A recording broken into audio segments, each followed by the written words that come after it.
Zerubwama Vincent. Ekirowoozo gavumenti kyagala okuleeta tekyandibadde kibi, naye ndowooza baakozeewo okupapa mu kukireeta. Kyandibadde kirungi nnyo ne basooka ne bamanya we tuyimiridde okusookera ddala mu byenfuna n'institutioni zennyini oba amasiga gennyini agakola amateeka nabo gennyini basooka ne bava waggulu nga bagatereezezza okudda wansi.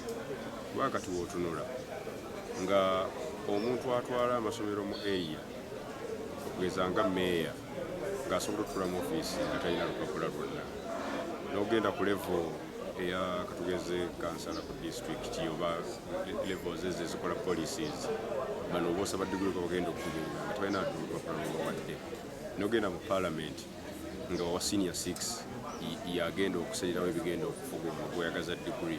Ndowooza nti tukipapiddemuko. N'ekyokubiri tukyalina okusomoozebwa kungi nnyo mu areas nnyingi nnyo okwetunula eggwanga, nga otuuka n'olaba amasomero bwe gafaanana n'embeera gye galimu. Tugenda kugamba muntu mukaka diguli agende mu kibiina gy'omusindika ng'abaana batudde ku mabulooka oba batudde ku ttaka oba bali mu miti.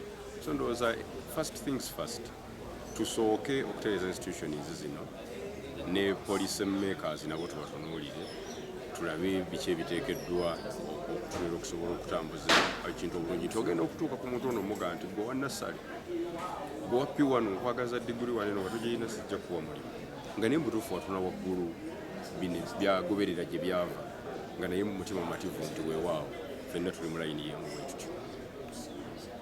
Esther Mary nga ndi mukulembeze Mukono municipality, ndi kansala twala omuluka gwa Nnyonje nga ntula ku lukiiko lwa Mukono municipal council, ate era nga ne mu gavumenti ya Ssaabasajja nyinza ow'abakyala Mitiba Mwenda Goma, era nga nze Ssekamwa olukiiko lw'abakyala olw'essaza Kyaggwe. Kati nno omulamwa gwe tuliko guno bannange ku gavumenti yattu eno Uganda, nga akaseera kano bagamba buli musomesa yenna okuviira ddala ku musomesa owa nassale, nga gavumenti yaffe egamba nti omusomesa yenna alina kubeera wa diguli ku mitendera gyonna. Nze nno ng'omu omukulembeze ate era nga ndi mukyala omutendeke, ndi mukyala omusomesa omutendeke, ekyamazima kino ekintu sisuubira nti kigenda kola mu ggwanga lyattu Uganda, era abateeseza minisitule eno ey'education simanyi kye mutulowoozezaako ngaffe abasomesa wansi eno, kubanga bw'otunuulira ddala byonna bye boogerako ndabikira ddala nga tebigenda kola.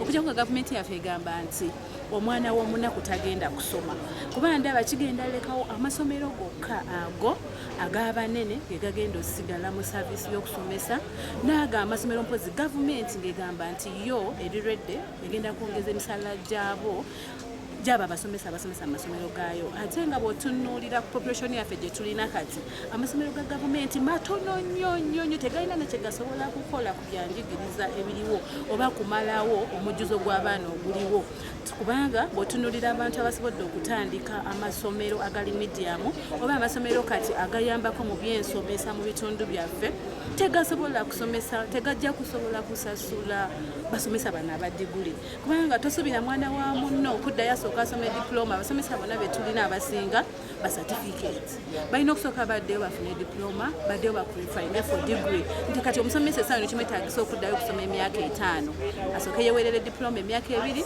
addeyo yeeweerere diguli emyaka 3. Ekintu kino kizibu nnyo. Ssente mu universities tuition mungi nnyo, muntu tomusuubira agenda asoma emyaka 5. Abantu tuli bakulu, twakula dda, ezo ssente buli muntu agenda kulowooza kudda mu kunoonya ka bizinensi oba abasomesa okwegoba baddeyo bagende ku byeyo nga bwe tulaba nti bwe twava mu covid enamba y'abasomesa gye tulina ntono nnyo, nti kati onoonya omusomesa wa grade 3 takyalabika, tunoonya bannasale teachers tebakyalabika, abaana badduse mu kusomesa, abaana bagenze. Kati ate era balinga abafiiriza amasomero agabadde gazze okuyambako nti nago gagenda kutandika okunoonya abasomesa nga tebakyalabika, kuba buli gwoyogerako naye akugamba tali wiringi kuddayo kusoma, okuggyako abasomesa bagenda bongeza ssente zisukka obukadde obubiri, ekitagenda kusoboka ku masomero ga private nga bw'olaba nti emisolo basasula mingi nnyo, n'embeera era gasobole okuyimirirawo okubeerawo nga bw'olaba ekonomi yaffe bwetambula tegagenda soboka. Basindikiriza amasomero okuggalawo, basindikiriza abasomesa ababaddewo kugenda bakola emirimu emirala bave mu kusomesa. Era olabira ddala ng'ebyensomesa yaffe mu ggwanga yattu Uganda bigenda kudobokalira ddala. Era buno omulanga nga ng'okubira abaminisitule n'abo bonna bekikwatako mu nsi yattu Uganda. Ekintu kino beegejingemu abasomesa ku mitendera gyonna, batuwe emisomo egy'enjawulo, tubawe ebirowoozo byaffe, tetugaana kuddayo okusoma naye basooke batuteerewo embeera ewaanidde egenda otusobozesa okufitingamu ekyo kye bagamba kye tugenda obeera. Tosobola agamba tica wa nassale oyagala wa diguri ng'oleze bannabyabufuzi bonna ku mitendera gyonna nga ne pulezidenti wadde abatuteeseza mu paliamenti ababaga amateeka gano kati olwaleero agali mu tumenya nga bo basiniya 6 ng'ate omusomesa agenda okusomesa omwana omuto agenda okusomesa ABCD fe tuli embaata ento omwagala abeere nga wa diguri. Simanyi kye basinziddeko kubanga n'omusawo sinawulirawo nga bagamba nti omusawo atalina diguri tagenda kujjanjaba muntu. Ne professions endala zonna simanyi lwaki kijjazze ku busomesa, simanyi kiyaawo Ministry of Education naye nsaba basooke batwengeginge batuwe emisomo egy'enjawulo ku mitendera gyonna abasomesa tubawe ebirowoozo byaffe. Era nkubiriza bannaffe bonna abali eyo abakulembera ebibiina by'abasomesa eby'enjawulo baveeyo batukunge tusabe emisomo gino bajye batubuulire lwaki kuba ate era abasinga tubiwulira mu ŋŋambo tukyawulira biwuli tebannatuyita tuwa misomo na lwaki oba oli awo mpozi nga gavumenti esazeewo nti ffe ng'abasomesa egenda tuzzaayo okusoma ku bwereere kuba nti kyannaku ate era ne teachers colleges esinga mwe twasomera zonna abazigadde essaawa eno tulina agenda Makerere, tulina agenda Kyambogo, tulina agenda mu universities which money we don't have now. Banaye gavumenti yattu tusaba mujje gye tuli tubaawe ebirowoozo byaffe kwe muba muzimbi. Omuluta asala w'abavubuka Mukono municipality. Ensonga ya gavumenti okuvaayo n'egamba nti okuva ku musomesa wa nassale avaayo alina omusomesa alina okuba ne diguri. Ekyo tekijja soboka kubanga the policy makers bamemba ba paalamenti bennyini tulina bamemba ba paalamenti nga bakibokwe baddira ne bakuliyetinga constituencies ez'enjawulo in form of their favors. Bo buli kye baleese oba kirungi oba kibi tebasooka kwekenneenya nsonga olw'okuba nti bali nti mu ruling party kyevaayo negamba bo tebakirinaako kuwakanya kwonna n'olwekyo ekyo nze sikkiriziganya nakyo. Mulimu ba primary teachers ng'olwedde yasoma ayina ebitabo bye nga yakola diploma n'ayongerezaako n'ebintu eby'enjawulo.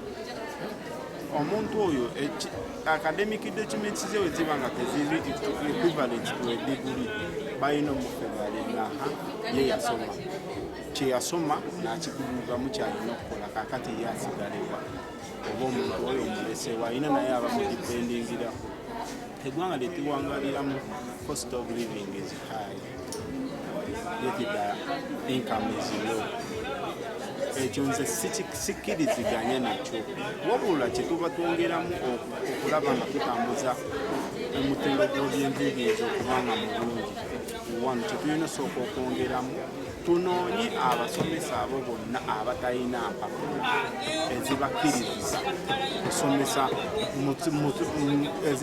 ezibakkirizisa okusomesa bazifune be babeera baweebwanga emirimu kubanga yes there is a challenge ti mu primaries like for example nze ku kyalo wange gyempangaali mulimu abaana betumanyi nti no bakoma mu senior 4 bwe bakoma mu senior 4 they ended up not having jobs nga tebalina kye bazzaako tebeeyongerayo. Amasomero gano eno agatandika ne gajja ne gabawa emirimu ne basomesa abaana baffe. Ekyamazima those people, some of them, they are not qualified. What? Kyenkubikiriza gavumenti nga tuyita mu bakulembeze abakulira ebyenjigiriza mu disitulikiti oba sub-counties ez'enjawulo, kyembasaba bateekewo enforcement ey'amaanyi balabe abasomesa abatalina mpapula babajje mu mulimu, abalina empapula bafune emirimu. Nsagga Richard Lule ndi musajja musomesa era nga nkulira essomero baliyita Happy Hours High School awo Ekyetume.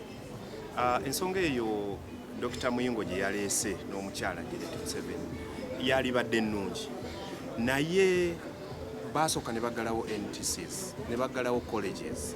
Kakati mu kiseera kino abantu abasinga abaali bafuluma ate be babadde basinga okukola ffe tuemployinza abaana abalina degree naye nga tebasobola nakola scheme of work, tebasobola nakola lesson plan, nga ne bwe babeera baderivalinga buderivalinze mu kibiina. Ate bw'otunuulira omuntu eyasoma diploma ne certificate ng'ate akola bulungi nnyo okusinga aba degree. Ekintu kino kirungi abantu bongera okukola upgrading, naye amatendekero nabo bagateekewo baga preparinge baddemu badesigninge bulungi ekintu nga tebannaba kuleeta tteeka tekyalitandikiddeeyo. Waliwo ba education consultants bali badde basooka ne babeebuuzaako ne balaba kino kitambula kitya. Ensonga zino ezaffe ng'abasomesa tetusobola zigeraageranya ate ku byabufuzi, kuba twali badde tuga nti bannabyabufuzi bo tebeetaaga buyigirize bwonna, oba kansala oba meeya oba kitewaliwo mutendera guli awo gw'amaanyi nnyo gutunulirwa, naye ng'ate ebintu bye bateesaako bye bireeta national policies oba be bamu ku baleetera okuimplementinga policies ezo. Naye ate ababasomesa mubasibye nti nno balina kusooka kubeera basomesa. Kati bw'oteekawo license nti omuntu asasule license already tubadde turegistering. Kati bw'oteekawo license nga n'abamu tebalina appointment letters, nga n'abamu ebitongole ebibakozesa tewaliwo mateeka gakola kubakuuma ku mirimu. Gavumenti yali badde esooka neerongoosa labor policy netunuulira wage policy nga tennaba kugamba nti kati omuntu omusomesa yina alina okubeera licensed ng'ekintu kyagenda okukola agenda kuba ateekamu ssente. Ne gavumenti yennyini terina masomero geetaddewo gamala gasobola kukola bintu ng'ebyo iyo byeyagala bikolebwe. Wabula ekintu bwe bakifumbira eri mu bisenge nga bakireeta ogenda okiwulira nga kiri mu parliament. Okuregisteringa it is fine, naye balina okusooka okutendeka abantu abagenda okukola ekyo kye baagala kikolebwe. Naye nga zo universities nga zo nazo tulina okulaba nti zisooka ne zirongoosa enkola gye zikolamu, kubanga abasomesa bangi nnyo be twemployinze abazi degree naye ng'ate obusobozi bwabwe Nze mukyala Bitamisi Mutebisa, kansala ku Mukono Municipal Council, yankolera akakiiko kagenda. Gavumenti yeteekwa okuteekerateekera abantu, ate teteekwa daivatinga abantu, kuba yateekawo amatendekero gano. Tulina amatendekero gaffe agatendeka aba grade 3 nakati gye bali basomesa bali mu kubatendeka bajje basomesa abantu. Kati essaawa zino gavumenti bwevaayo negamba nti ate omusomesa anaabeeranga wa degree, kati ate bano bo bakole batya? Yandisoose neteekateeka ne ziri institutions neziggalawo nga tekyali musomesa wa grade 3. Omusomesa anaasomesanga nasala n'atandikiranga ku degree esooka, naye nga tonnateekateeka nga n'abalala gye bali eri mu institutions gye bali kati basoma bagenda kufuma bagenda batikkira. Toyina ngeri ki gy'ogenda kirwanyisa, kubanga si buli muntu nti asomye nnyo wa degree yategeera ekyokukola. Nabazimbira amasomero mangi nnyo aga gavumenti tegayina n'abasomesa bakola ki basula batambula mayiro n'amayirozi okugenda okusomesa amaki mu abaana baffe. So kakati gavumenti tugisaba esooke yeetereeze ebintu byonna byeyagala ebirungi tujja kubifuna ng'emaze okwetereeza. Naze kansala okusenda bwe yona mukasa Mukono Municipal Council. Ensonga gy'obuuziza nti abasomesa tuka 2-3 olanga abaddikuliti polisi ya gavumenti gyaleeta yinza obutakkiriziganya nakyo, kubanga abasomesa tulabe bangi abafuluma buli mwaka nga tebalina mirimu. Kisooka ekyokubiri nti tulabye nti abantu bavudde ne bakola amasomero agaabwe nga bo okuyamba abantu abasomesa bafuna nti balina mirimu. N'agamba awo n'ogundi abadde musomesa gy'onnyambeko eno kuba amasomero ga gavumenti matono nnyo agagaba emirimu, abasinga obungi tebalina mirimu. So sinza kiwagira ekintu ekyo, naye mu byenjigiriza tuba ku level ez'enjawulo. Ebe eno nasale sukulu ebe ku level ey'enjawulo, primary level ebe n'enjawulo ya secondary paka ku tertiary institution waggulu eri. Naye bw'okyeta nti okuva kwa nasale, primary, secondary, university mwana n'okubanga ba degree zendaba kijja kuba kitta ebyenjigiriza mu Uganda n'abaana ffe tebajja kusoma n'abantu bagenda ofuuka jobless bangi abantu bangi nga basoma naye nga talina diguli naye nga ate musomesa ate ngaasomesa bulungi baleme kulembeza bya diguli byokka omuntu bwongo bwamusomesa akuteddwa omwana wa Uganda omusomesa omuggula okuva wansi paka waggulu so nze nfuunika ngamba sikiwagira omuntu asomesa omuntu okusinza ku maternal level gy'aba aliko wa nasala asomese ku nursery level ebisanyizo bya size bweziti secondary size bwezityo primary size bwezityo naye nga tebateekawo nti kibeere jeno nti wataba na digo togenda kusomesa kijja kuba kitenkana emirimu mu Uganda so bannayuganda bagenda kubeera jobless n'abaana ffe bayinza obutasoma. Manya nze Kayongo Deogratius akiikirira Nantabulirwa municipality ya degree issues. Ensonga ya degree issues teyandibadde mbi ey'abasomesa okuba nga bagenda ku mutendera omulala kubanga tutunuulira nti ekigendererwa kyandibadde okugezaako okupromotinga oba okuimprovinga ebyenjigiriza byaffe mu ggwanga naye ekibuuzo kiri nti bwe tutunuulira bannaffe ba policy makers abaleeta ebintu bino byonna bo tumanyi bulungi nti qualification to become a member of parliament okufuuka that level president bakwetaazaako senior 6 yokka USCE naye ng'ate bali abalala ababasomesa bo banyumagamba nti babeetaaza nga balina degree so awe wali challenge ensingira ddala obulamu kozi n'ekirala kyenyinza okukoonako nti wadde tunuulira nti fine omuntu ayinza okuba mu effective singa aba yeeyongeddeyo ku that level naye ebigendererwa ebiri mu policy eno byo biki because tulina abasomesa bangi abaqualifyinga naye n'okutuusa kati babadde tebali enrolled mu civil service mu government kakati ate kino ekireetebwa okirabira ddala ng'ekigendererwa kyakyo bo tebalina mirimu naye ng'ate balaba okuswazibwa nti abasomesa bangi nnyo tebalina wawe balaga so kwe kusalawo bateekewo econdition eyo kubanga bakimanyi nti kijja kutwala akabanga naye ng'ate obuzibu bwe kigenda okuleeta nti bangi bagenda kubeerawo shortage y'abasomesa kubanga bajja kuba discouraged bamalize nga bajoinize profession oba bagenze emirimu emirala ekyo kimu. Ensonga ey'okubiri waliwo unfairness oba kyetwandiyise even equity kuba kati bw'otunuulira bali nti bo tebasabibwa qualifications ba policy makers naye nga bo beeterawo nti senior 6 ate ne badda ku bano ne babasaba ekintu kyekimu tutunuulira nti ebigendererwa birala nnyo era kunyigirizibwa abantu abamu kategore y'abantu abamu so tulowooza nti oba oliawo wandibaddewo okubeera considerate ne tunuulira nti bwe kiba nga tusazeewo nti twetaaga abantu babeere ku ddaala eri education particular level katugambe nti degree then ne bamemba ba parliament n'abakulembeze abalala ba policy makers bonna n'abakozi mu bitongole ebirala ebitali bya education byokka tusalewo nti omutendera kwe tulina otandikira erina kubeera ki degree kudda waggulu so si kusosola nti ate banyigirize bano nakino mpozi n'ekirala kyenkonyeko wali nti effectiveness in education does not mean nti oteekeddwa kuba nampapula nti wasoma nnyo as long as wayita mu ttendekero ne bakusengejja ne bakuwa certificate ne bagamba nti oyise era okkirizibwa okukola ki so the system I think it's what matters supervision monitoring n'ebintu ebifaanana bwebityo enrollment z'abasomesa bano bafuna ssente mmeka singa ogenda n'oba consulting abali mu field oba mu professional education basasulwa ssente mmeka they are not motivated naye nga balina obusobozi okuleeta performance ennungi so twandibadde tetulowooza nnyo nti omusomesa owa primary okubanga ali ku level ya degree kyekinaleeta good performance tuli mu running away from our responsibility oba okwegaana ekituufu ekiri ku ground zensubira kyetwandibadde twadressinga naye nga kyannaku nnyo okugamba nti bano beetaaza degree ng'ate ba policy makers n'abatuteeseza mu parliament nti ate bo beetaaga certificate ya senior 6.